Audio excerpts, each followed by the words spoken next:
ਅੰਡੋਜ਼ TV Australia ਦੇਖ ਰਹੇ ਦਰਸ਼ਕਾਂ ਦਾ ਪ੍ਰੋਗਰਾਮ ਸੰਵਾਦ ਦੇ ਵਿੱਚ ਸਵਾਗਤ ਹੈ। ਦਰਸ਼ਕੋ, ਭਾਰਤੀ ਲੋਕਤੰਤਰ ਦੇ ਚਾਰ ਥੰਮ, ਜੇ ਕਹਿ ਲਿਆ ਜਾਏ ਕਿ ਚਾਰੋਂ ਦੇ ਚਾਰੋਂ ਥੰਮ ਜਿਹੜੇ ਉਹ ਗਰਕ ਹੋਣ ਦੇ ਕਿਨਾਰੇ ਤੇ ਜਿਹੜੇ ਆ ਉਹ ਪਹੁੰਚ ਚੁੱਕੇ ਆ।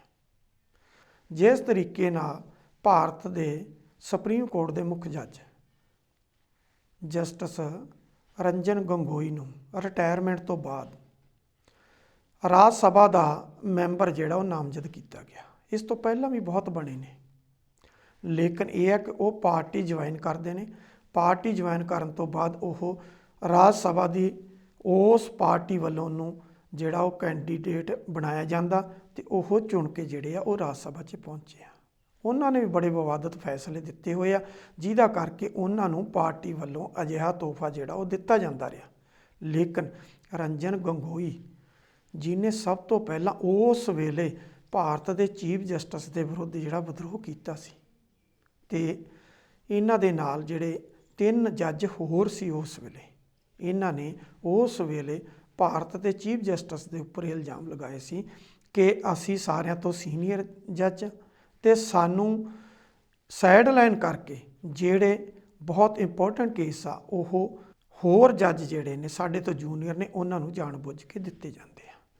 ਇਹ ਮਸਲਾ ਹੈ 12 ਜਨਵਰੀ 2018 ਦਾ, ਜਦੋਂ ਰੰਜਨ ਗੋਗੋਈ ਆ ਉਹਨਾਂ ਦੇ ਨਾਲ 4 ਜਿਹੜੇ ਜਸਟਿਸ ਸੀਨੀਅਰ ਜਸਟਿਸ ਸੀਗੇ, ਉਹਨਾਂ ਦੇ ਵਿੱਚ ਇੱਕ ਸੀਗੇ ਮਦਨ ਬੀ ਲੋਕਰ, ਤੇ ਇੱਕ ਸੀ ਜਸਟਿਸ ਚਮੇਲੇਸ਼ਵਰ, ਤੇ ਇੱਕ ਸੀਗੇ ਜਸਟਿਸ ਕੋਰੀਅਨ ਜੋਸਫ। ਇਹਨਾਂ ਨੇ ਉਸ ਵੇਲੇ ਭਾਰਤ ਦੇ ਚੀਫ ਜਸਟਿਸ ਦੀਪਕ ਮਿਸ਼ਰਾ ਦੇ ਉੱਪਰ ਇਹ ਇਲਜ਼ਾਮ ਲਗਾਏ ਸੀ। ਇਹਨਾਂ ਨੇ ਉਸ ਵੇਲੇ ਪ੍ਰੈਸ ਕਾਨਫਰੰਸ ਵੀ ਕੀਤੀ ਤੇ ਕਿਹਾ ਕਿ ਕੋਈ ਅਜਿਹਾ ਦਿਸ਼ਾ ਨਿਰਦੇਸ਼ ਹੋਣੇ ਚਾਹੀਦੇ ਆ ਕਿ ਜਿਹਦੇ ਮੁਤਾਬਕ ਜਿਹੜੇ ਸੀਨੀਅਰ ਜੱਜ ਨੇ ਉਹਨਾਂ ਨੂੰ ਜਿਹੜੇ ਇੰਪੋਰਟੈਂਟ ਕੇਸ ਆ ਉਹ ਦਿੱਤੇ ਜਾਣੇ ਚਾਹੀਦੇ ਆ, ਨਾ ਕਿ ਜੂਨੀਅਰ ਜਿਹੜੇ ਜੱਜ ਨੇ ਉਹਨਾਂ ਨੂੰ ਦਿੱਤੇ ਜਾਣੇ ਚਾਹੀਦੇ। ਇਹ ਸਾਰਾ ਕੁਝ ਚੀਫ ਜਸਟਿਸ ਆਫ ਇੰਡੀਆ ਦੇ ਹੱਥ 'ਚ ਨਹੀਂ ਹੋਣਾ ਚਾਹੀਦਾ। ਉਸ ਵੇਲੇ ਬਕਾਇਦਾ ਇਹਨਾਂ ਨੇ ਇੱਕ ਪ੍ਰੈਸ ਕਾਨਫਰੰਸ ਕੀਤੀ।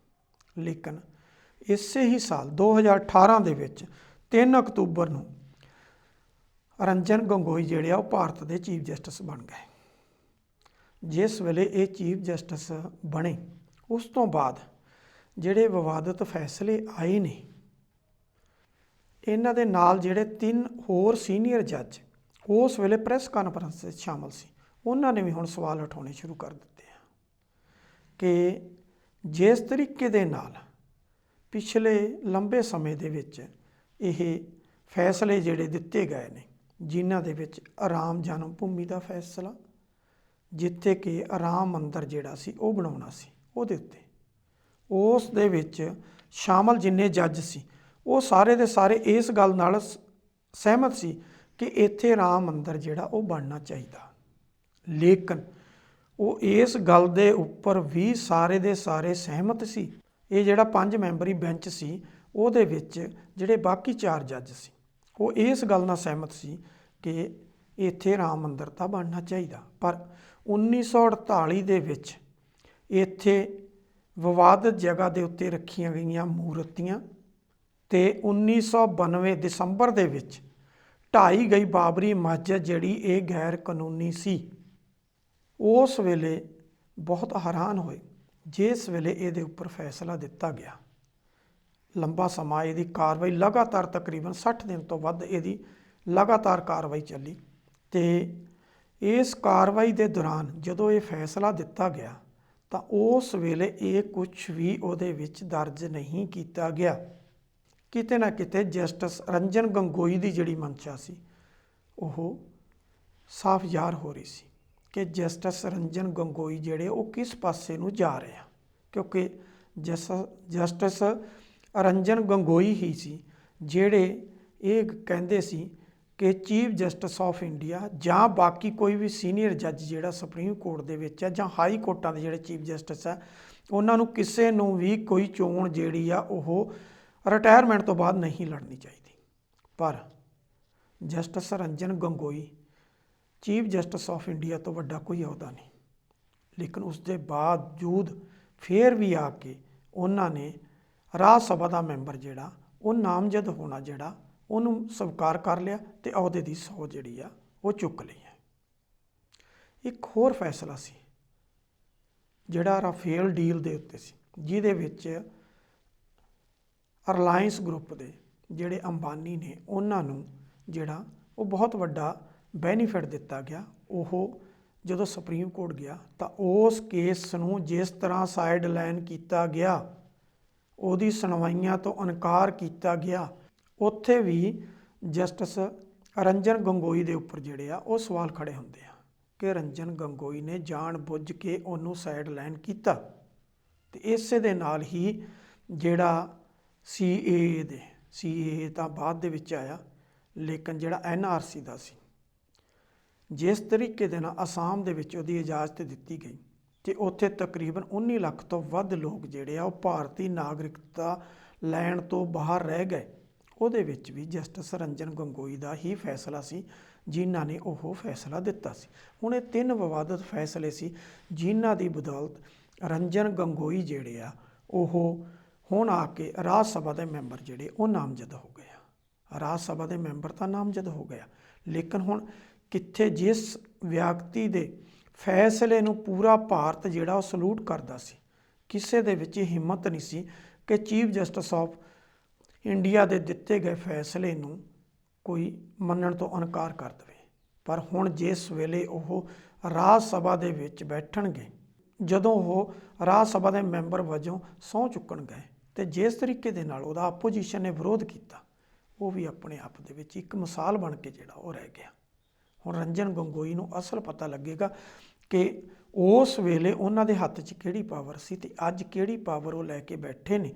ਇਹ ਤਾਂ ਉਹ ਹਾਲਾਤ ਹੋਈ ਕਿ ਰਾਸ਼ਟਰਪਤੀ ਜਿਹੜਾ ਉਹਨੂੰ ਜਾਂ ਮੁੱਖ ਮੰਤਰੀ ਨੂੰ ਕਹਿ ਦਿੱਤਾ ਜਾਵੇ ਕਿ ਤੁਸੀਂ ਜਾ ਕੇ ਪਿੰਡ ਦੇ ਸਰਪੰਚ ਦੀ ਜਿਹੜੀ ਆ ਉਹ ਚੋਣ ਲੜ ਦਿਓ ਤੇ ਉਹ ਚੋਣ ਲੜਨ ਲਈ ਤਿਆਰ ਹੋ ਜਾਣਾ। ਅਜਿਹੀ ਉਦਾਹਰਨ ਪਹਿਲਾਂ ਵੀ ਆਈ ਆ ਕਿ 1984 ਦੇ ਵਿੱਚ ਆਪਰੇਸ਼ਨ ਬਲੂ ਸਟਾਰ ਵੇਲੇ ਸ਼੍ਰੋਮਣੀ ਗੁਰਦੁਆਰਾ ਪ੍ਰਬੰਧਕ ਕਮੇਟੀ ਦੇ ਪ੍ਰਧਾਨ ਜਥੇਦਾਰ ਗੁਰਚਰਨ ਸਿੰਘ ਟੌਹੜਾ ਸਨ। ਆਪਰੇਸ਼ਨ ਬਲੂ ਸਟਾਰ ਹੋਇਆ, ਉਹਨਾਂ ਨੂੰ ਪਕੜ ਕੇ ਜੇਲ੍ਹ 'ਚ ਬੰਦ ਕਰ ਦਿੱਤਾ ਗਿਆ। ਸੀਨੀਅਰ ਮੀਤ ਪ੍ਰਧਾਨ ਆਤਮਾ ਸਿੰਘ ਸਨ, ਉਹਨਾਂ ਤੋਂ ਬਾਅਦ ਉਹਨਾਂ ਨੇ ਕੰਮਕਾਰ ਚਲਾਉਣਾ ਸੀ, ਉਹਨਾਂ ਨੂੰ ਵੀ ਜੇਲ੍ਹ 'ਚ ਬੰਦ ਕਰ ਦਿੱਤਾ। ਜੂਨੀਅਰ ਮੀਤ ਪ੍ਰਧਾਨ ਸਨ ਰਜਿੰਦਰ ਸਿੰਘ ਧਾਲੀਵਾਲ, ਤਾਂ ਰਜਿੰਦਰ ਸਿੰਘ ਧਾਲੀਵਾਲ ਨੇ ਉਸ ਵੇਲੇ ਸ਼੍ਰੋਮਣੀ ਗੁਰਦੁਆਰਾ ਪ੍ਰਬੰਧਕ ਕਮੇਟੀ ਜਿਹੜੀ ਸੀ ਉਹਦੀ ਦੇਖ ਰੇਖ ਕੀਤੀ। ਉਸ ਤੋਂ ਬਾਅਦ ਸਰਜੀਤ ਸਿੰਘ ਬਰਨਾਲਾ ਦੀ ਸਰਕਾਰ 'ਚ ਉਹ ਸਟੇਟ ਮਿਨਿਸਟਰ ਵੀ ਰਹੇ। ਉਹਨਾਂ ਦੀ ਮੌਤ ਹੋ ਜਾਂਦੀ। ਉਹਨਾਂ ਤੋਂ ਬਾਅਦ ਉਹਨਾਂ ਦੀ ਧਰਮ ਪਤਨੀ ਜਿਹੜੇ ਕਿ ਇੱਕ ਸਕੂਲ ਦੇ ਵਿੱਚ ਅਧਿਆਪਕ ਸੀ, ਉਹਨਾਂ ਨੇ ਉਹਨਾਂ ਦੀ ਜਗ੍ਹਾ ਦੇ ਉੱਤੇ ਜਿਹੜੀ ਸੀ ਉਹ ਪਾਰਲੀਮੈਂਟ ਦੀ ਚੋਣ ਲੜੀ, ਕਿਉਂਕਿ ਰੋਪੜ ਦੀ ਪਾਰਲੀਮੈਂਟ ਜਿਹੜੀ ਸੀਗੀ ਉਹ ਖਾਲੀ ਹੋ ਗਈ ਸੀ ਉਸ ਵੇਲੇ, ਤੇ ਉਹਨਾਂ ਨੇ ਉਹ ਚੋਣ ਲੜੀ ਤੇ ਉਹ ਮੈਂਬਰ ਪਾਰਲੀਮੈਂਟ ਬਣ ਗਏ।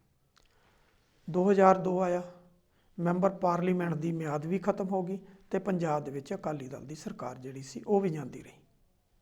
ਉਸ ਤੋਂ ਬਾਅਦ ਉਸ ਬੀਬੀ ਨੇ ਪਹਿਲਾਂ ਜ਼ਿਲ੍ਹਾ ਪ੍ਰੀਸ਼ਦ ਦੀ ਚੋਣ ਲੜੀ, ਉਹ ਹਾਰ ਗਈ, ਤੇ ਫਿਰ ਪਿੰਡ ਦੀ ਸਰਪੰਚੀ ਦੀ ਚੋਣ ਲੜੀ ਤੇ ਉਹ ਵੀ ਹਾਰ ਗਈ। ਇਸ ਕਰਕੇ ਜਿਸ ਅਹੁਦੇ ਤੇ ਇੱਕ ਵਾਰ ਵਿਅਕਤੀ ਬੈਠ ਗਿਆ, ਜਿੱਥੇ ਇੰਨਾ ਮਾਣ ਤੇ ਸਤਿਕਾਰ ਮਿਲਿਆ ਹੋਵੇ, ਉਸ ਤੋਂ ਬਾਅਦ ਉਸ ਤੋਂ ਹੇਠਲੇ ਕਿਸੇ ਵੀ ਅਹੁਦੇ ਦੇ ਉੱਪਰ ਆ ਕੇ ਬੈਠਣਾ ਕਿਤੇ ਵੀ ਸ਼ੋਭਾ ਜਿਹੜਾ ਉਹ ਨਹੀਂ ਦਿੰਦਾ। ਪਰ ਜਸਟਿਸ ਰੰਜਨ ਗੋਗੋਈ ਨੇ ਰਾਜ ਸਭਾ ਦਾ ਮੈਂਬਰ ਬਣਨਾ ਜਿਹੜਾ ਉਹ ਐਕਸੈਪਟ ਕਰ ਲਿਆ। ਸ਼ਾਇਦ ਉਹਨਾਂ ਦੀ ਕੋਈ ਵੱਡੀ ਲਾਲਸਾ ਹੋਏਗੀ, ਵੱਡੀ ਮਨਸ਼ਾ ਹੋਏਗੀ, ਜਾਂ ਕੇਂਦਰ 'ਚ ਵਜ਼ੀਰ ਬਣਨ ਦੀ ਹੋਏਗੀ, ਕੋਈ ਨਾ ਕੋਈ ਉਹਨਾਂ ਦੀ ਵੱਡੀ ਮਨਸ਼ਾ ਵੀ ਜਿਹੜੀ ਆ ਉਹ ਦਿਖਾਈ ਦਿੰਦੀ ਆ ਕਿ ਜਿਸ ਤਰ੍ਹਾਂ ਉਹਨਾਂ ਨੇ 3 ਜਿਹੜੇ ਆ ਵਿਵਾਦਤ ਫੈਸਲੇ ਜਿਹੜੇ ਆ ਉਹ ਪਿਛਲੇ ਸਮੇਂ ਦੇ ਵਿੱਚ ਦਿੱਤੇ ਆ। ਇਹ ਕੋਈ ਪਹਿਲੀ ਵਾਰ ਨਹੀਂ, ਇਸ ਤੋਂ ਪਹਿਲਾਂ ਵੀ ਬਹੁਤ ਕੁਝ ਹੋ ਚੁੱਕਿਆ। ਬਹੁਤ ਉਹ ਵਿਅਕਤੀ ਨੇ, ਰੰਗਾਨਾਥ ਮਿਸ਼ਰਾ ਸੀ, ਭਾਰਤ ਦੇ ਸੁਪਰੀਮ ਕੋਰਟ ਦੇ ਜੱਜ ਸੀ। ਜਦੋਂ 1984 ਦੇ ਵਿੱਚ ਨਵੰਬਰ ਦੇ ਵਿੱਚ ਸਿੱਖਾਂ ਦਾ ਕਤਲੇਆਮ ਹੋਇਆ ਦਿੱਲੀ ਦੇ ਵਿੱਚ, ਉਸ ਤੋਂ ਬਾਅਦ ਉਹਨਾਂ ਨੂੰ ਉਸ ਜਿਹੜਾ ਕਮਿਸ਼ਨ ਬਣਿਆ ਉਹਦਾ ਮੁਖੀ ਬਣਾਇਆ ਗਿਆ ਸੀ, ਜਿਨ੍ਹਾਂ ਨੇ ਉਸ ਕਤਲੇਆਮ ਦੀ ਜਿਹੜੀ ਰਿਪੋਰਟ ਸੀਗੀ ਉਹ ਜਿਨ੍ਹਾਂ ਨੇ ਕਿ ਉਸ ਕਤਲੇਆਮ ਜਿਹੜਾ ਕਿ ਨਵੰਬਰ 1984 'ਚ ਹੋਇਆ ਸੀ ਉਹਦੀ ਜਿਹੜੀ ਸੀਗੀ ਉਹ ਪੂਰੀ ਪੜਤਾਲ ਕਰਨੀ ਸੀ। ਲੇਕਿਨ ਉਹਨਾਂ ਨੇ ਜਿੰਨੇ ਸੀਨੀਅਰ ਕਾਂਗਰਸੀ ਆਗੂ ਸੀ ਜਿਹੜੇ ਉਸ ਵੇਲੇ ਉਸ ਕਤਲੇਆਮ ਦੇ ਵਿੱਚ ਸ਼ਾਮਲ ਸੀ, ਉਹਨਾਂ ਸਾਰੇ ਦੇ ਸਾਰਿਆਂ ਨੂੰ ਹੀ ਜਿਹੜੀ ਸੀ ਉਹ ਕਲੀਨ ਚਿੱਟ ਦੇ ਦਿੱਤੀ ਗਈ ਸੀ। ਬਾਅਦ ਦੇ ਵਿੱਚ ਕਾਂਗਰਸ ਪਾਰਟੀ ਨੇ ਉਹਨਾਂ ਨੂੰ ਰਾਜ ਸਭਾ ਦੀ ਟਿਕਟ ਦਿੱਤੀ ਤੇ ਉਹ ਰਾਜ ਸਭਾ ਦੇ ਮੈਂਬਰ ਚੁਣ ਕੇ ਜਿਹੜੇ ਸੀਗੇ ਉਹ ਰਾਜ ਸਭਾ ਦੇ ਵਿੱਚ ਪਹੁੰਚੇ। ਇਸ ਕਰਕੇ ਕੋਈ ਪਹਿਲਾ ਮਸਲਾ ਨਹੀਂ। ਪਰ ਜਸਟਿਸ ਰੰਜਨ ਗੋਗੋਈ ਨੇ ਜਿਸ ਤਰ੍ਹਾਂ ਆਖਰੀ ਦਿਨਾਂ ਦੇ ਵਿੱਚ 3 ਵਿਵਾਦਤ ਫੈਸਲੇ ਦਿੱਤੇ ਨੇ, ਉਹਨਾਂ ਦੇ ਲੋਅ ਦੇ ਵਿੱਚ ਜਿਸ ਤਰੀਕੇ ਦੇ ਨਾਲ ਉਹਨਾਂ ਨੂੰ ਮੈਂਬਰ ਨੋਮੀਨੇਟ ਕੀਤਾ ਗਿਆ, ਉਹਦੇ 'ਤੇ ਜ਼ਿਆਦਾ ਸਵਾਲ ਖੜੇ ਹੋ ਰਹੇ ਨੇ। ਇਸ ਤੋਂ ਪਹਿਲਾਂ ਵੀ ਇੱਕ ਫਸਟ ਲੇਡੀ ਸੁਪਰੀਮ ਕੋਰਟ ਦੀ ਮੁੱਖ ਜੱਜ ਬਣੀ ਸੀ ਐਮ ਫਾਤਮਾ, ਉਹਨਾਂ ਨੂੰ ਵੀ ਰਿਟਾਇਰਮੈਂਟ ਤੋਂ ਬਾਅਦ ਤਾਮਿਲਨਾਡੂ ਦਾ ਜਿਹੜਾ ਸੀਗਾ ਉਹ ਗਵਰਨਰ ਜਿਹੜਾ ਉਹ ਬਣਾਇਆ ਗਿਆ ਸੀ, ਅਤੇ ਉਹ 1997 ਤੋਂ 2001 ਤੱਕ ਜਿਹੜੇ ਆ ਉਹ ਤਾਮਿਲਨਾਡੂ ਦੇ ਗਵਰਨਰ ਦੇ ਅਹੁਦੇ 'ਤੇ ਰਹੇ ਸੀ। ਇਸੇ ਤਰ੍ਹਾਂ ਹੀ ਬਹਿਰੂਲ ਇਸਲਾਮ ਸੀ, ਉਹ ਕਾਂਗਰਸ ਪਾਰਟੀ ਵੱਲੋਂ ਰਾਜ ਸਭਾ ਦੇ ਮੈਂਬਰ ਸੀ। ਉਹਨਾਂ ਨੇ ਰਾਜ ਸਭਾ ਦੇ ਮੈਂਬਰੀ ਤੋਂ ਅਸਤੀਫਾ ਦੇ ਕੇ ਗੁਹਾਟੀ ਹਾਈ ਕੋਰਟ ਦੇ ਜੱਜ ਨਿਯੁਕਤ ਹੋਏ ਸੀ। ਗੁਹਾਟੀ ਹਾਈ ਕੋਰਟ ਦੇ ਮੁੱਖ ਜੱਜ ਵਜੋਂ 1980 ਦੇ ਵਿੱਚ ਉਹ ਰਿਟਾਇਰ ਹੋ ਗਏ, ਅਤੇ 1980 ਦੇ ਵਿੱਚ ਹੀ ਇੰਦਰਾ ਗਾਂਧੀ ਦੀ ਦੁਬਾਰਾ ਤੋਂ ਸਰਕਾਰ ਬਣ ਗਈ, ਅਤੇ 1981 ਦੇ ਵਿੱਚ ਉਹਨੂੰ ਸਿੱਧਾ ਸੁਪਰੀਮ ਕੋਰਟ ਦਾ ਜੱਜ ਦੁਬਾਰਾ ਤੋਂ ਨਿਯੁਕਤ ਕਰ ਦਿੱਤਾ ਗਿਆ। ਉਹਨਾਂ ਨੇ ਸੁਪਰੀਮ ਕੋਰਟ ਦੇ ਜੱਜ ਹੁੰਦਿਆਂ ਹੋਇਆਂ ਬਿਹਾਰ ਦੇ ਮੁੱਖ ਮੰਤਰੀ ਜਗਨਨਾਥ ਮਿਸ਼ਰਾ, ਜਿਹੜੇ ਕਿ ਅਰਬਨ ਕੋਆਪਰੇਟਿਵ ਬੈਂਕ ਦੇ ਸਕੈਂਡਲ ਵਿੱਚ ਫਸੇ ਹੋਏ ਸੀ, ਉਹਦੇ ਵਿੱਚੋਂ ਉਹਨਾਂ ਨੂੰ ਕਲੀਨ ਚਿੱਟ ਦਿੱਤੀ ਸੀ, ਅਤੇ ਉਸ ਤੋਂ ਬਾਅਦ ਸੁਪਰੀਮ ਕੋਰਟ ਦੇ ਜੱਜ ਦੀ ਰਿਟਾਇਰਮੈਂਟ ਤੋਂ ਬਾਅਦ ਉਹ ਫਿਰ ਕਾਂਗਰਸ ਪਾਰਟੀ ਵੱਲੋਂ ਰਾਜ ਸਭਾ ਦੇ ਜਿਹੜੇ ਉਹ ਮੈਂਬਰ ਬਣੇ। ਕਿਤੇ ਨਾ ਕਿਤੇ ਵਿਵਾਦਤ ਫੈਸਲੇ ਜਿਹੜੇ ਆ ਉਹਨਾਂ ਦੀ ਲੋਅ ਦੇ ਵਿੱਚ ਜਿਹੜੇ ਇਹ ਸੀਨੀਅਰ ਜੱਜ ਨੇ, ਜਦੋਂ ਅਜਿਹੇ ਫੈਸਲੇ ਦਿੰਦੇ ਆ ਤਾਂ ਉਹਨਾਂ ਨੂੰ ਤੋਹਫੇ ਦੇ ਰੂਪ ਦੇ ਵਿੱਚ ਕੁਛ ਨਾ ਕੁਛ ਜਿਹੜਾ ਉਹ ਦਿੱਤਾ ਜਾਂਦਾ। ਮੈਂ ਪਹਿਲਾਂ ਗੱਲ ਕਰਕੇ ਹਟਿਆ ਕਿ ਭਾਰਤੀ ਲੋਕਤੰਤਰ ਜਿਹਦੇ 4 ਥੰਮ ਗਿਣੇ ਜਾਂਦੇ ਆ, ਉਹ 'ਚ ਨਿਆਂਪਾਲਿਕਾ ਵੀ ਆ, ਉਹਦੇ 'ਚ ਕਾਰਜਪਾਲਿਕਾ ਵੀ ਆ, ਲੈਜਿਸਲੇਚਰ ਵੀ ਆ, ਅਤੇ ਮੀਡੀਆ ਵੀ ਆ। ਸਭ ਤੋਂ ਪਹਿਲਾਂ ਇਹਦੇ ਵਿੱਚ ਲੈਜਿਸਲੇਚਰ ਯਾਨੀ ਕਿ ਜਿਹੜੇ ਰਾਜਨੇਤਾ ਸੀ, ਸਭ ਤੋਂ ਪਹਿਲਾਂ ਉਹ ਗਰਕ ਗਏ। ਜਦੋਂ ਗਰਕ ਗਏ, ਉਹਨਾਂ ਨੇ ਪੂਰੇ ਦੇ ਪੂਰੇ ਸਿਸਟਮ ਜਿਹੜਾ ਸੀਗਾ ਉਹਨੂੰ ਤਹਿਸ਼ ਨਹਿਸ਼ ਕੀਤਾ। ਉਸ ਤੋਂ ਬਾਅਦ ਅਗਲੀ ਵਾਰੀ ਜਿਹੜੀ ਸੀਗੀ ਉਹ ਆਉਂਦੀ ਸੀ ਕਾਰਜਪਾਲਿਕਾ ਦੀ, ਜਿਹਦੇ ਵਿੱਚ ਬਿਊਰੋਕਰੇਸੀ ਆਉਂਦੀ ਸੀ, ਅਤੇ ਬਿਊਰੋਕਰੇਸੀ ਨੇ ਵੀ ਪੂਰੇ ਸਿਸਟਮ ਨੂੰ ਜਿਸ ਤਰ੍ਹਾਂ ਉਲਝਾ ਕੇ ਰੱਖਿਆ, ਉਹਦੀ ਵੀ ਕਿਤੇ ਉਦਾਹਰਨ ਪੂਰੀ ਦੁਨੀਆ ਦੇ ਵਿੱਚ ਤੁਹਾਨੂੰ ਨਹੀਂ ਮਿਲਦੀ, ਕੇਵਲ ਅਤੇ ਕੇਵਲ ਭਾਰਤ 'ਚ ਮਿਲਦੀ ਹੈ। ਅਤੇ ਉਸ ਤੋਂ ਬਾਅਦ ਮੀਡੀਆ, ਜਿਸ ਤਰ੍ਹਾਂ ਭਾਰਤੀ ਮੀਡੀਆ ਵਿਕਾਊ ਹੋਇਆ, ਜਿਸ ਤਰ੍ਹਾਂ ਭਾਰਤੀ ਮੀਡੀਆ ਕਦੀ ਗੋਦੀ ਮੀਡੀਆ ਅਤੇ ਕਦੀ ਮੋਦੀ ਮੀਡੀਆ ਬਣਿਆ, ਅਤੇ ਕਦੀ ਕੋੜੀ ਮੀਡੀਆ ਬਣਿਆ, ਅਲੱਗ-ਅਲੱਗ ਇਲਜ਼ਾਮ ਜਿਹੜੇ ਆ ਉਹ ਸਮੇਂ-ਸਮੇਂ 'ਤੇ ਮੀਡੀਆ ਦੇ ਉੱਪਰ ਜਿਹੜੇ ਆ ਉਹ ਲੱਗਦੇ ਰਹੇ ਆ। ਅਤੇ ਹੁਣ ਐਂਡ ਦੇ ਉੱਪਰ ਆ ਕੇ ਜਿਸ ਤਰ੍ਹਾਂ ਨਿਆਂਪਾਲਿਕਾ ਜਿਹੜੀ ਸੀ ਉਹਦੇ ਉੱਪਰ ਸਾਰਾ ਦਾ ਦਾਰੋ-ਮਦਾਰ ਪੂਰੇ ਦੇ ਪੂਰੇ ਦੇਸ਼ ਦਾ ਖੜਾ ਸੀ, ਲੇਕਿਨ ਨਿਆਂਪਾਲਿਕਾ ਦੇ ਅੰਦਰ ਜਿਸ ਤਰ੍ਹਾਂ ਜਸਟਿਸ ਰੰਜਨ ਗੋਗੋਈ ਦੀ ਗੱਲ ਆਈ ਆ, ਇਸ ਤੋਂ ਪਹਿਲਾਂ ਜਿਸ ਤਰ੍ਹਾਂ ਬੀਬੀ ਫਾਤਮਾ ਦੀ ਗੱਲ ਆਈ ਆ, ਜਿਸ ਤਰੀਕੇ ਦੇ ਨਾਲ ਬਹਿਰੂਲ ਇਸਲਾਮ ਦੀ ਗੱਲ ਆਈ ਆ, ਇਹ ਸਾਰੇ ਹੀ ਸੁਪਰੀਮ ਕੋਰਟ ਦੇ ਜੱਜ ਜਾਂ ਮੁੱਖ ਜੱਜ ਜਿਹੜੇ ਆ ਉਹ ਰਹਿ ਚੁੱਕੇ ਆ। ਇੱਥੇ ਹੀ ਨਹੀਂ ਗੱਡੀ ਰੁਕਦੀ। ਬੀਜੇਪੀ ਜਿਹੜੀ ਸੀਗੀ ਉਹ ਇੱਕੋ ਕਹਿੰਦੀ ਸੀਗੀ ਕਿ ਅੱਜ ਕੱਲ੍ਹ ਬੀਜੇਪੀ ਦਾ ਇੱਕ ਕੇਂਦਰੀ ਮੰਤਰੀ ਹੈ ਪਿਊਸ਼ ਗੋਇਲ। ਜਦੋਂ 2014 ਦੇ ਵਿੱਚ ਇਹਨਾਂ ਦੀ ਸਰਕਾਰ ਆਈ, ਉਸ ਤੋਂ ਪਹਿਲਾਂ ਜਿਹੜੇ ਸੀ ਇਹਨਾਂ ਨੇ ਕਿਹਾ ਸੀ ਕਿ ਰਿਟਾਇਰਮੈਂਟ ਤੋਂ ਬਾਅਦ ਕਿਸੇ ਵੀ ਜੱਜ ਨੂੰ ਜਿਹੜਾ ਉਹ ਕਿਸੇ ਵੀ ਵੱਡੇ ਅਹੁਦੇ ਦੇ ਉੱਪਰ ਜਿਹੜਾ ਉਹ ਨਹੀਂ ਲਗਾਇਆ ਜਾਣਾ ਚਾਹੀਦਾ, ਅਤੇ ਖਾਸ ਕਰਕੇ ਉਹਨਾਂ ਨੂੰ ਕੋਈ ਚੋਣ ਵੀ ਜਿਹੜੀ ਆ ਉਹ ਨਹੀਂ ਲੜਾਉਣੀ ਚਾਹੀਦੀ, ਨਾ ਹੀ ਰਾਜਨੀਤੀ 'ਚ ਆਉਣਾ ਚਾਹੀਦਾ, ਕਿਉਂਕਿ ਉਹਨਾਂ ਦੇ ਦਿੱਤੇ ਹੋਏ ਫੈਸਲੇ ਜਿਹੜੇ ਆ ਉਹ ਪ੍ਰਭਾਵਿਤ ਹੁੰਦੇ ਆ। ਹੁਣ ਜਸਟਿਸ ਰੰਜਨ ਗੋਗੋਈ ਦੇ ਦਿੱਤੇ ਹੋਏ ਫੈਸਲੇ ਜਿਹੜੇ ਆ ਉਹ ਕਾਨੂੰਨ ਦਾ ਰੂਪ ਲੈ ਚੁੱਕੇ ਨੇ। ਰੰਗਾਨਾਥ ਮਿਸ਼ਰਾ ਦੇ ਦਿੱਤੇ ਹੋਏ ਫੈਸਲੇ ਜਿਹੜੇ ਆ ਉਹ ਕਾਨੂੰਨ ਦਾ ਰੂਪ ਜਿਹੜਾ ਉਹ ਲੈ ਚੁੱਕੇ। ਉਹ ਵੱਖਰੀ ਗੱਲ ਆ ਕਿ ਕਈ ਉਹਨਾਂ ਦੇ ਜਿਹੜੇ ਵਿਵਾਦਤ ਫੈਸਲੇ ਸੀ ਉਹਨਾਂ ਨੂੰ ਬਾਅਦ ਦੇ ਵਿੱਚ ਸਪੈਸ਼ਲ ਇਨਵੈਸਟੀਗੇਸ਼ਨ ਟੀਮਾਂ ਬਣੀਆਂ, ਉਹਨਾਂ ਖੋਲ੍ਹੇ, ਉਹਨਾਂ ਦੇ ਵਿੱਚ ਕਈ ਵਿਅਕਤੀ ਜਿਹੜੇ ਆ ਉਹ ਜੇਲ੍ਹ 'ਚ ਗਏ ਆ। ਲੇਕਿਨ 2014 ਦੇ ਵਿੱਚ ਪੀ ਸਦਾਸ਼ਿਵਮ ਚੀਫ ਜਸਟਿਸ ਆਫ ਇੰਡੀਆ ਦੇ ਅਹੁਦੇ ਤੋਂ ਰਿਟਾਇਰ ਹੋਏ। ਰਿਟਾਇਰ ਹੁੰਦੇ ਸਾਰ ਹੀ ਉਹਨਾਂ ਨੂੰ ਕੇਰਲ ਦਾ ਜਿਹੜਾ ਰਾਜਪਾਲ ਜਿਹੜਾ ਉਹ ਬਣਾ ਦਿੱਤਾ ਗਿਆ, ਅਤੇ 2014 ਦੇ ਵਿੱਚ ਹੀ ਬੀਜੇਪੀ ਦੀ ਕੇਂਦਰ ਦੇ ਵਿੱਚ ਸਰਕਾਰ ਜਿਹੜੀ ਉਹ ਆ ਚੁੱਕੀ ਸੀ, ਅਤੇ ਇਹ ਬੀਜੇਪੀ ਨੇ ਹੀ ਨਿਯੁਕਤ ਕੀਤਾ ਸੀ, ਯਾਨੀ ਕਿ ਚਾਹੇ ਉਹ ਕਾਂਗਰਸ ਸੀ ਚਾਹੇ ਬੀਜੇਪੀ ਸੀ, ਸਾਰੇ ਦੇ ਸਾਰੇ ਜਿਹੜੇ ਆ ਉਹ ਇਸ ਪੂਰੇ ਦਲ ਦੇ ਵਿੱਚ ਜਿਹੜੇ ਆ ਉਹ ਪੂਰੀ ਤਰ੍ਹਾਂ ਨਾਲ ਖੁੱਬੇ ਹੋਏ ਆ ਤੇ ਇਸ ਪੂਰੇ ਦੇ ਪੂਰੇ ਭ੍ਰਿਸ਼ਟਾਚਾਰ ਦੇ ਵਿੱਚ ਜਿਹੜੇ ਆ ਉਹ ਲਿਪਤ ਨੇ। ਇੰਦਰਾ ਗਾਂਧੀ ਨੇ ਚੀਫ ਜਸਟਿਸ ਰਹੇ ਮੁਹੰਮਦ ਹਦਾਇਤੁੱਲਾ ਨੂੰ ਭਾਰਤ ਦਾ ਵਾਈਸ ਪ੍ਰੈਜ਼ੀਡੈਂਟ ਜਿਹੜਾ ਉਹ ਵੀ ਬਣਾ ਦਿੱਤਾ ਸੀ। ਲੇਕਿਨ ਡਾਕਟਰ ਐਸ ਮੁਰਲੀਧਰ ਜਿਨ੍ਹਾਂ ਨੇ ਦਿੱਲੀ ਜਿਹੜਾ ਕਿ ਅਜੇ 1.5 ਮਹੀਨਾ ਹੀ ਹੋਇਆ, ਜੋ ਕੁਛ ਦਿੱਲੀ ਦੇ ਵਿੱਚ ਸਾੜ ਫੂਕ ਹੋਈ, ਜਿਸ ਤਰ੍ਹਾਂ ਦਿੱਲੀ ਦੇ ਵਿੱਚ ਦੰਗੇ ਹੋਏ, ਉਹਨਾਂ ਸਾਰਿਆਂ ਦੇ ਉੱਪਰ ਉਹਨਾਂ ਨੇ ਰਾਤ ਨੂੰ ਆਪਣੇ ਘਰ ਦੇ ਵਿੱਚ ਕੋਰਟ ਲਗਾ ਕੇ, ਕਿਉਂਕਿ ਦਿੱਲੀ ਹਾਈ ਕੋਰਟ ਦੇ ਚੀਫ ਜਸਟਿਸ ਜਿਹੜੇ ਉਹ ਉਸ ਵੇਲੇ ਬਾਹਰ ਸਨ, ਤਾਂ ਉਹਨਾਂ ਨੇ ਆਪਣੀ ਜ਼ਿੰਮੇਵਾਰੀ ਸਮਝਦਿਆਂ ਹੋਇਆ ਦਿੱਲੀ ਪੁਲਿਸ ਨੂੰ, ਪੂਰੇ ਪ੍ਰਸ਼ਾਸਨ ਨੂੰ ਇੱਥੋਂ ਤੱਕ ਖਿੱਚਿਆ। ਔਰ ਦੂਸਰੇ ਦਿਨ ਵੀ ਉਹਨਾਂ ਨੇ ਦਿਨ ਵੇਲੇ ਕੋਰਟ ਦੇ ਅੰਦਰ ਜਿਹੜੇ BJP ਦੇ ਸੀਨੀਅਰ ਆਗੂ ਸੀ, ਜਿਨ੍ਹਾਂ ਦੇ ਵਿਵਾਦਤ ਬਿਆਨ ਸੀ, ਉਹ ਉਹਨਾਂ ਨੂੰ ਆਪਣੀ ਕੋਰਟ ਦੇ ਵਿੱਚ ਸੁਣਾਏ ਤੇ ਉਹਨਾਂ ਨੂੰ ਕਿਹਾ ਕਿ ਇਹਨਾਂ ਦੇ ਵਿਰੁੱਧ ਤੁਰੰਤ FIR ਦਰਜ ਕਰਕੇ ਇਹਨਾਂ ਨੂੰ ਗ੍ਰਿਫਤਾਰ ਕੀਤਾ ਜਾਵੇ ਤੇ ਰਾਤੋਂ ਰਾਤ ਉਹਦਾ ਤਬਾਦਲਾ ਜਿਹੜਾ ਪੰਜਾਬ ਤੇ ਹਰਿਆਣਾ ਹਾਈ ਕੋਰਟ ਕਰ ਦਿੱਤਾ ਗਿਆ।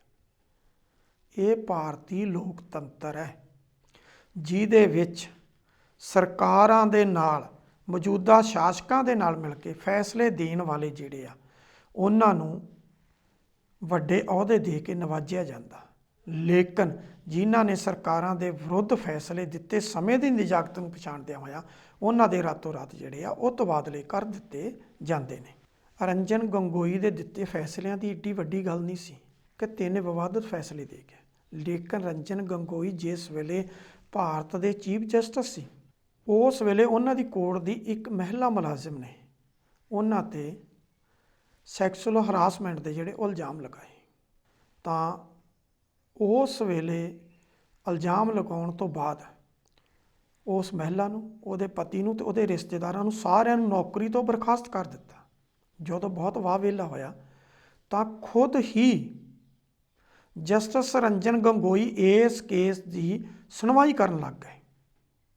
ਜਦੋਂ ਫਿਰ ਵਿਰੋਧ ਹੋਇਆ ਕਿ ਜਿਸ ਦੇ ਉੱਪਰ ਇਲਜ਼ਾਮ ਲੱਗ ਰਹੇ ਨੇ ਉਹ ਖੁਦ ਹੀ ਇਸ ਕੇਸ ਦੀ ਸੁਣਵਾਈ ਕਰ ਰਹੇ ਨੇ, ਤਾਂ ਜਸਟਿਸ ਰੰਜਨ ਗੋਗੋਈ ਨੇ ਇਹ ਕੇਸ SA ਬੋਬਡੇ ਦੀ ਅਗਵਾਈ ਦੇ ਵਿੱਚ ਇੱਕ ਪੈਨਲ ਬਣਾ ਕੇ ਇਹ ਉਹਨਾਂ ਨੂੰ ਸੌਂਪ ਦਿੱਤਾ ਤੇ ਉਹਨਾਂ ਵੱਲੋਂ ਅਖੀਰ ਜਿਹੜਾ ਸੀ ਜਸਟਿਸ ਰੰਜਨ ਗੋਗੋਈ ਨੂੰ ਕਲੀਨ ਚਿੱਟ ਦੇ ਦਿੱਤੀ ਗਈ। ਪਰ ਇਸ ਦੇ ਨਾਲ ਹੀ ਉਸ ਮਹਿਲਾ ਮੁਲਾਜ਼ਮ ਨੂੰ, ਉਸ ਦੇ ਪਤੀ ਨੂੰ ਤੇ ਉਹਦੇ ਰਿਸ਼ਤੇਦਾਰਾਂ ਨੂੰ ਇਹ ਫੈਸਲਾ ਦੇਣ ਤੋਂ ਪਹਿਲਾਂ ਜਿਹੜਾ ਸੀ ਉਹ ਨੌਕਰੀ ਤੇ ਵਾਪਸ ਲੈ ਲਿਆ ਗਿਆ। ਇਹ ਜਸਟਿਸ ਰੰਜਨ ਗੋਗੋਈ ਦੇ ਫੈਸਲੇ ਨੇ ਕਿ ਜਿਸ ਕੇਸ ਦੇ ਵਿੱਚ ਤੁਸੀਂ ਖੁਦ ਮੁਲਜ਼ਮ ਬਣ ਰਹੇ ਹੋ, ਉਸੇ ਹੀ ਕੇਸ ਦੇ ਵਿੱਚ ਤੁਸੀਂ ਖੁਦ ਹੀ ਸੁਣਵਾਈ ਕਰ ਰਹੇ ਹੋ, ਲੇਕਿਨ ਇਹਨਾਂ ਨੂੰ ਕਲੀਨ ਚਿੱਟ ਦੇਣ ਵਾਲੇ ਇਹੀ ਜੱਜ ਜਿਹੜੇ ਨੇ ਉਹੀ ਅੱਜ ਸਵਾਲ ਵੀ ਉਠਾ ਰਹੇ ਨੇ। ਕਿਤੇ ਨਾ ਕਿਤੇ ਭਾਰਤੀ ਲੋਕਤੰਤਰ ਦੇ ਚਾਰੇ ਥੰਮ ਜਿਹੜੇ ਉਹ ਬੁਰੀ ਤਰ੍ਹਾਂ ਦੇ ਨਾਲ ਹਿੱਲ ਚੁੱਕੇ ਆ। ਅਸੀਂ ਪਹਿਲਾਂ ਗੱਲ ਕੀਤੀ ਆ ਲੈਜਿਸਲੇਚਰ ਆ, ਚਾਹੇ ਉਹਦੇ 'ਚ ਨਿਆਂਪਾਲਿਕਾ, ਚਾਹੇ ਉਹਦੇ 'ਚ ਕਾਰਜਪਾਲਿਕਾ ਤੇ ਚਾਹੇ ਉਹ ਮੀਡੀਆ, ਚਾਰੇ ਦੇ ਚਾਰੇ ਆਪਣੇ ਜਿਹੜੇ ਉਹਨਾਂ ਦੇ ਅਸੂਲ ਸੀ ਉਹਨਾਂ ਤੋਂ ਭਟਕ ਚੁੱਕੇ ਨੇ। ਕੇਵਲ ਤੇ ਕੇਵਲ ਆਪਣੀ ਹਉਮੈ ਜਿਹੜੀ ਆ ਉਹਨੂੰ ਮੁੱਖ ਰੱਖ ਕੇ, ਆਪਣੇ ਮਕਸਦਾਂ ਨੂੰ ਮੁੱਖ ਰੱਖ ਕੇ ਕਿ ਕਿੱਥੋਂ ਉਹਨਾਂ ਨੂੰ ਬੈਨੀਫਿਟ ਹੋ ਸਕਦਾ ਉਹਨੂੰ ਮੁੱਖ ਰੱਖ ਕੇ ਸਾਰਾ ਕਾਰਜ ਕੀਤਾ ਜਾ ਰਿਹਾ। ਮੀਡੀਆ ਦਾ ਇੱਕੋ ਇੱਕ ਕੰਮ ਰਹਿ ਗਿਆ, ਖਾਸ ਕਰ ਭਾਰਤੀ ਮੀਡੀਆ ਦਾ, ਕਿ ਪੈਸਾ ਕਿੱਥੋਂ ਕਮਾਇਆ ਜਾ ਸਕਦਾ ਤੇ ਪਬਲਿਸਿਟੀ ਜਿਹੜੀ ਉਹ ਕਿੱਦਾਂ ਮਿਲ ਸਕਦੀ ਆ, ਚਾਹੇ ਉਸ ਨਿਊਜ਼ ਦੇ ਵਿੱਚ ਕੋਈ ਦਮ ਹੋਵੇ ਨਾ ਹੋਵੇ, ਲੇਕਿਨ ਜਿਹੜੀ ਨਿਊਜ਼ ਦਿਖਾਈ ਜਾਣੀ ਆ ਉਹਨੂੰ ਜਾਣ ਬੁੱਝ ਕੇ ਸਾਈਡਲਾਈਨ ਕਰ ਦਿੱਤਾ ਜਾਂਦਾ। ਪਿਛਲੇ ਦਿਨਾਂ 'ਚ ਵੀ ਹੋਇਆ। ਪੰਜਾਬ ਦੇ ਮੁੱਖ ਮੰਤਰੀ ਕੈਪਟਨ ਅਮਰਿੰਦਰ ਸਿੰਘ, ਉਹਨਾਂ ਨੇ ਆਪਣੀ ਸਰਕਾਰ ਦੇ 3 ਸਾਲ ਦੇ ਕਾਰਜਕਾਲ ਦਾ ਲੇਖਾ ਜੋਖਾ ਜਿਹੜਾ ਉਹ ਦੇਣਾ ਸੀ, ਤੇ ਲੇਖਾ ਜੋਖਾ ਦਿੰਦਿਆਂ ਹੋਇਆਂ ਬੜੇ ਅਜੀਬੋ-ਗਰੀਬ ਸਵਾਲ ਆਏ। ਇੱਕ ਸਵਾਲ ਉੱਥੇ ਉੱਠਿਆ ਕਿ ਕੀ ਤੁਸੀਂ ਕੈਪਟਨ ਸਾਹਿਬ ਅਗਲੀ ਇਲੈਕਸ਼ਨ ਲੜੋਗੇ? ਤੇ ਕੈਪਟਨ ਸਾਹਿਬ ਨੇ ਬੜੇ ਹੀ ਅਜੀਬੋ-ਗਰੀਬ ਤਰੀਕੇ ਨਾਲ ਕਿਹਾ ਕਿ ਕੌਣ ਆ, ਕਿੱਥੇ ਬੈਠਾ, ਕੌਣ ਇਹ ਸਵਾਲ ਪੁੱਛ ਰਿਹਾ? ਤੇ ਉਸ ਵੇਲੇ ਸਵਾਲ ਖੜੇ ਹੋ ਗਏ ਜਦੋਂ ਕੈਪਟਨ ਸਾਹਿਬ ਨੇ ਕਿਹਾ ਕਿ ਨਹੀਂ, ਮੈਂ ਇੱਕ ਪਾਰੀ ਹੋਰ ਖੇਡਾਂਗਾ। ਸਵਾਲ ਖੜੇ ਹੋ ਗਏ ਕਿ ਇਹ ਵਿਅਕਤੀ ਕੌਣ ਆ ਜਿਹੜਾ ਸਵਾਲ ਪੁੱਛ ਰਿਹਾ, ਕਿਉਂਕਿ ਸਵਾਲ ਪੁੱਛਣ ਵਾਲੇ ਨੂੰ ਪਹਿਲਾਂ ਹੀ ਇਹ ਮੈਸੇਜ ਦੇ ਦਿੱਤਾ ਗਿਆ ਸੀ ਕਿ ਤੁਸੀਂ ਆਹ ਸਵਾਲ ਪੁੱਛਣਾ, ਕਿਉਂਕਿ ਉਸ ਤੋਂ ਪਹਿਲਾਂ ਨਵਜੋਤ ਸਿੰਘ ਸਿੱਧੂ ਜਿਸ ਤਰ੍ਹਾਂ ਦਿੱਲੀ ਜਾ ਕੇ ਕਾਂਗਰਸ ਦੀ ਹਾਈ ਕਮਾਂਡ ਨੂੰ ਮਿਲ ਕੇ ਆਇਆ ਸੀ ਤੇ ਉਹਨਾਂ ਨੇ ਕੁਝ ਪੰਜਾਬ ਦਾ ਰੋਡ ਮੈਪ ਦਿੱਤਾ ਸੀ, ਤੇ ਨਵਜੋਤ ਸਿੰਘ ਸਿੱਧੂ ਦੇ ਹੱਕ 'ਚ ਉੱਠ ਰਹੀ ਵੇਵ ਜਿਹੜੀ ਸੀ ਉਹਨੂੰ ਸਾਈਡਲਾਈਨ ਕਿੱਦਾਂ ਕਰਨਾ ਸੀ, ਉਹਦਾ ਕਰਕੇ ਕਿ ਕੈਪਟਨ ਅਮਰਿੰਦਰ ਸਿੰਘ ਨੇ ਇਹ ਮੈਸੇਜ ਦੇਣਾ ਸੀ। ਜੇ ਉਹ ਖੁਦ ਇਹ ਕਹਿੰਦੇ ਕਿ ਮੈਂ ਦੁਬਾਰਾ ਫਿਰ ਇਲੈਕਸ਼ਨ 2022 ਦੀ ਵੀ ਲੜਾਂਗਾ ਤਾਂ ਉਹ 'ਤੇ ਸਵਾਲ ਉੱਠਣੇ ਸੀ, ਲੇਕਿਨ ਕੈਪਟਨ ਅਮਰਿੰਦਰ ਸਿੰਘ ਨੇ ਕਿਸੇ ਤੋਂ ਪੱਤਰਕਾਰ ਨੂੰ ਯਾਨੀ ਕਿ ਜਿਹੜਾ ਫਿਕਸ ਕੁਐਸਚਨ ਹੁੰਦਾ ਉਹ ਕੀਤਾ, ਕਿਉਂਕਿ ਜਿਹੜਾ ਉਹਨਾਂ ਦਾ ਮੀਡੀਆ ਐਡਵਾਈਜ਼ਰ ਆ ਉਹ ਵੀ ਜਿਸ ਵਕਤ ਵੱਡੇ ਇੱਕ ਅਦਾਰੇ ਦੇ ਵਿੱਚ ਕੈਪਟਨ ਅਮਰਿੰਦਰ ਸਿੰਘ ਦਾ ਮੀਡੀਆ ਐਡਵਾਈਜ਼ਰ ਉਹ ਵੀ ਜਦੋਂ ਇੱਕ ਵੱਡੇ ਅਦਾਰੇ ਦੇ ਵਿੱਚ ਕੰਮ ਕਰਦਾ ਸੀ, ਉਸ ਵੇਲੇ ਵੀ ਉੱਥੇ ਹਾਲਾਤ ਇਹ ਸੀ ਕਿ ਨਿਊਜ਼ ਡੈਸਕ 'ਤੇ ਆਈਆਂ ਹੋਈਆਂ ਨਿਊਜ਼ਾਂ ਜਿਹੜੀਆਂ ਉਹਦੇ 'ਚੋਂ ਕਿਹੜੀ ਲਗਾਉਣੀ ਅਤੇ ਕਿਹੜੀ ਛੱਡਣੀ ਆ, ਕਿਉਂਕਿ ਪੱਤਰਕਾਰ ਦਾ ਕੰਮ ਫੀਲਡ ਦੇ ਵਿੱਚੋਂ ਨਿਊਜ਼ ਭੇਜਣਾ, ਲੇਕਿਨ ਨਿਊਜ਼ ਡੈਸਕ ਵਾਲਿਆਂ ਨੇ ਡਿਸਾਈਡ ਕਰਨਾ ਕਿ ਇਹ 'ਚੋਂ ਕਿਹੜੀ ਨਿਊਜ਼ ਲਾਉਣੀ ਆ ਅਤੇ ਕਿਹੜੀ ਛੱਡਣੀ ਆ। ਉਹ ਵੀ ਜਿਹੜਾ ਉਸ ਵੇਲੇ ਦਾ ਸੰਪਾਦਕ ਹੁੰਦਾ ਉਸ ਨਿਊਜ਼ ਪੇਪਰ ਦਾ, ਉਹ ਉਹਦੇ ਆਦੇਸ਼ 'ਤੇ ਚੱਲਦਾ, ਉਸ 'ਤੇ ਨਿਊਜ਼ ਡੈਸਕ ਦੇ ਉੱਤੇ ਉਹਨਾਂ ਵਿਅਕਤੀਆਂ ਦੀ ਡਿਊਟੀ ਲਾਈ ਜਾਂਦੀ ਹੈ ਜਿਹੜੇ ਉਹਦੇ ਦਿਸ਼ਾ ਨਿਰਦੇਸ਼ਾਂ 'ਤੇ ਚੱਲਦੇ ਆ। ਇਹ ਹਾਲਾਤ ਭਾਰਤੀ ਮੀਡੀਆ ਦੇ ਬਣ ਚੁੱਕੇ ਨੇ। ਸੋ ਇਸ ਕਰਕੇ ਭਾਰਤੀ ਮੀਡੀਆ ਜਿਹੜਾ ਉਹ ਵੀ ਜਿਹੜਾ ਚੌਥਾ ਥੰਮ ਇਸ ਭਾਰਤੀ ਲੋਕਤੰਤਰ ਦਾ ਕਿਹਾ ਜਾਂਦਾ ਸੀ ਉਹ ਵੀ ਗਰਕ ਹੋਇਆ, ਲੇਕਿਨ ਜਿਹੜਾ ਲਾਸਟ ਦੇ ਉੱਤੇ ਅਸੀਂ ਕਿਹਾ ਕਿ ਇੱਥੇ ਨਿਆਂਪਾਲਿਕਾ ਸੀ, ਉਹ ਨਿਆਂਪਾਲਿਕਾ ਦਾ ਅਸੀਂ ਜਿਹੜਾ ਇਹ ਲੇਖਾ ਜੋਖਾ ਕੀਤਾ ਕਿ ਨਿਆਂਪਾਲਿਕਾ ਵੀ ਪੂਰੀ ਤਰ੍ਹਾਂ ਦੇ ਨਾਲ ਗਰਕ ਹੋਣ ਦੇ ਕਿਨਾਰੇ 'ਤੇ ਪਹੁੰਚ ਚੁੱਕੀ ਆ। ਪਰ ਕੁਝ ਚੰਦ ਵਿਅਕਤੀ ਨੇ ਜਿਨ੍ਹਾਂ 'ਚ ਡਾਕਟਰ ਐਸ ਮੁਰਲੀਧਰਨ ਦੀ ਗੱਲ ਕਰਾਂਗੇ ਕਿ ਜਿਨ੍ਹਾਂ ਨੇ ਫਿਰ ਵੀ ਆਪਣਾ ਦਮਖਮ ਦਿਖਾਇਆ ਤੇ ਸਹੀ ਫੈਸਲਾ ਦੇਣ ਦੀ ਜੁਰਤ ਕੀਤੀ। ਉਹ ਵੱਖਰੀ ਗੱਲ ਆ ਕਿ ਰਾਤੋਂ ਰਾਤ ਉਹਨਾਂ ਦਾ ਤਬਾਦਲਾ ਕਰ ਦਿੱਤਾ ਗਿਆ। ਉਹਨਾਂ ਨੇ ਤਬਾਦਲੇ ਨੂੰ ਵੀ ਸਿਰ ਮੱਥੇ ਪ੍ਰਵਾਨ ਕੀਤਾ ਔਰ ਉਹਨਾਂ ਨੇ ਕਿਹਾ ਕਿ ਮੈਂ ਜਿੱਥੇ ਵੀ ਜਾਵਾਂਗਾ ਮੈਂ ਇਹੋ ਜਿਹੇ ਹੀ ਫੈਸਲੇ ਦਿਆਂਗਾ, ਨਾ ਕਿ ਜਸਟਿਸ ਰੰਜਨ ਗੋਗੋਈ ਤੇ ਰੰਗਾਨਾਥ ਮਿਸ਼ਰਾ ਵਰਗੇ।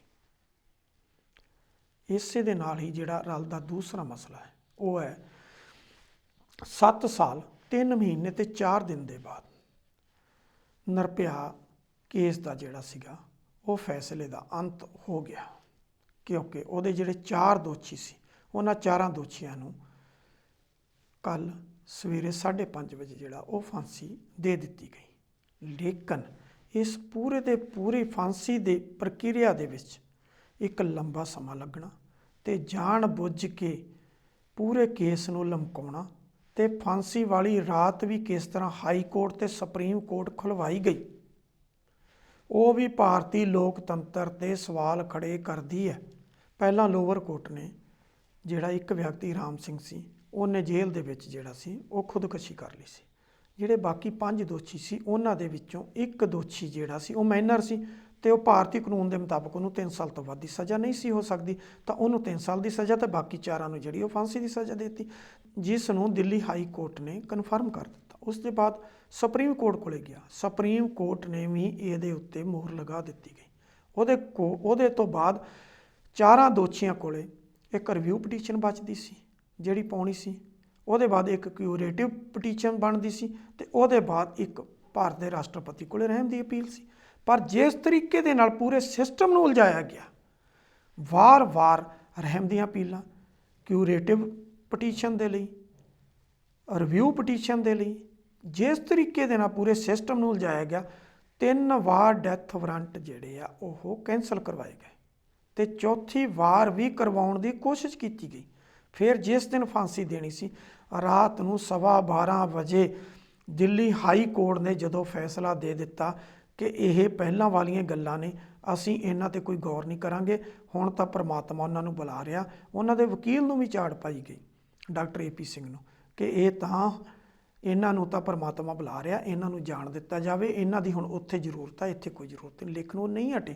ਉਹਦੇ ਬਾਅਦ ਉਹ ਸੁਪਰੀਮ ਕੋਰਟ ਪਹੁੰਚ ਗਏ। 2:30 ਵਜੇ ਭਾਰਤ ਦੀ ਸੁਪਰੀਮ ਕੋਰਟ ਬੈਠੀ।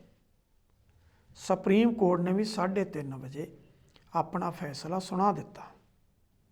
ਅਖੀਰ 5:30 ਵਜੇ 4 ਦੋਸ਼ੀਆਂ ਨੂੰ ਫਾਂਸੀ 'ਤੇ ਚੜ੍ਹਾ ਦਿੱਤਾ ਗਿਆ। ਗੱਲ ਤਾਂ ਇਹ ਆ ਕਿ ਐਡਾ ਘਿਨਾਉਣਾ ਕਾਰਨਾਮਾ, ਉਸ ਕਾਰਨਾਮੇ ਦੇ ਅੰਜਾਮ ਜਿਹੜੇ ਹੋਣੇ ਚਾਹੀਦੇ ਸੀ ਉਹਨਾਂ ਨੂੰ ਜਿਸ ਤਰੀਕੇ ਦੇ ਨਾਲ 7 ਸਾਲ 3 ਮਹੀਨੇ 4 ਦਿਨ ਤੱਕ ਲਟਕਾਇਆ ਗਿਆ, ਹਰ ਵਾਰ ਡੈਥ ਵਾਰੰਟ ਕੈਂਸਲ ਕਰਵਾਉਣੇ ਤੇ ਮਸਲੇ ਨੂੰ ਉਲਝਾਉਣਾ, ਆਖਰ ਦੇ ਉੱਤੇ ਵੀ ਇਹੀ ਕੁਝ ਕੀਤਾ ਗਿਆ। ਕਿਤੇ ਨਾ ਕਿਤੇ ਭਾਰਤ ਦਾ ਜਿਹੜਾ ਲੋਕਤੰਤਰ ਆ, ਭਾਰਤ ਦੀ ਜਿਹੜੀ ਨਿਆਂ ਪ੍ਰਣਾਲੀ ਆ, ਉਹਦੇ ਉੱਤੇ ਸਾਰੇ ਦੇ ਉੱਤੇ ਸਵਾਲ ਖੜੇ ਕਰਦਾ। ਸੋ ਦਰਸ਼ਕੋ, ਅੱਜ ਦੇ ਲਈ ਇੰਨਾ ਹੀ। ਅਗਲੀ ਵਾਰ ਕਿਸੇ ਹੋਰ ਨਵੇਂ ਮੁੱਦੇ ਨੂੰ ਲੈ ਕੇ ਫੇਰ ਤੁਹਾਡੇ ਰੂਬਰੂ ਹੋਵਾਂਗੇ। ਹੁਣ ਮੈਨੂੰ ਦਿਓ ਇਜਾਜ਼ਤ। ਸਤਿ ਸ਼੍ਰੀ ਅਕਾਲ।